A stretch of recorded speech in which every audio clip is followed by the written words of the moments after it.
நாம் ஒன்றாக தான் சேர்ந்து பயணிக்க போறோம். ஏன் சொல்றேன்னா, நம்ம கட்சி பல கட்சியில பல கொள்கை இருக்கும். நம்ம கட்சியில் ஒரே கொள்கை தான், பிறப்புக்கும் எல்லாம் போயிருக்கும். பிறப்பால் அனைவரும் சமம்.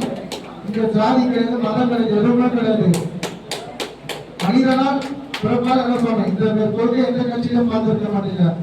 இது கொள்கையோட மக்கள் நலத்திட்டங்களை சேர்க்கும் ஒரே கட்சின்னு நம்ம தளபதி தமிழக வெற்றியாளர்கள் மட்டும்தான். இன்னைக்கு முதல் கையாட்டாக என்ன போட்டுக்கிறாங்க நீங்க எல்லாம் பார்த்திருப்பீங்க. சிங்கப்பெண்கள் திட்டம்.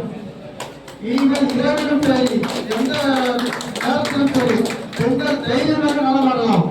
அந்த ஆட்சிகள் நாம் தளபதி கொண்டு போறார். அடுத்து யூனிட் இலவச மின்சாரம், அதுக்கு கையெழுத்திருக்கிறார். போதையில்லா தமிழகம் எந்த அரசாங்கம் இதுவரை பார்த்திருப்பீங்க. சொல்லிக்கிட்டே இருப்பாங்க, அந்த போதையில்லா தமிழகத்தை மாற்றி காட்டுறோம், போதையில்லா தமிழகத்தை மாற்றி காட்டுறோம். இன்னைக்கு போட்ட கையெழுத்து போதையில்லா தமிழகம் உருவாக்க வேண்டும்தான். எங்க போதை நாடாளுமன்றம் இருந்தாலும் நம்ம தோழர் காங்கிரஸ் இருந்தாலும் சரி, கௌதம் இருந்தாலும் சரி, மோடி இருந்தாலும் சரி, ராஜேஸ்வரி உடனடியாக எங்களுக்கு தொடர்பு கொண்டாலே நாங்களே காவல்துறை புகார் அளிப்போம். ஏன்னா இந்த தளபதி வார்த்தை மட்டும் அவங்க வார்த்தை தளபதி என்ன சொல்றீங்க, நீங்க இது என்னோட ஆட்சி இல்லை, உங்களோட ஆட்சின்னு சொல்லியிருக்கிறாரு. எந்த தவறு நடந்தாலும் தைரியமே புகார் அளிங்க.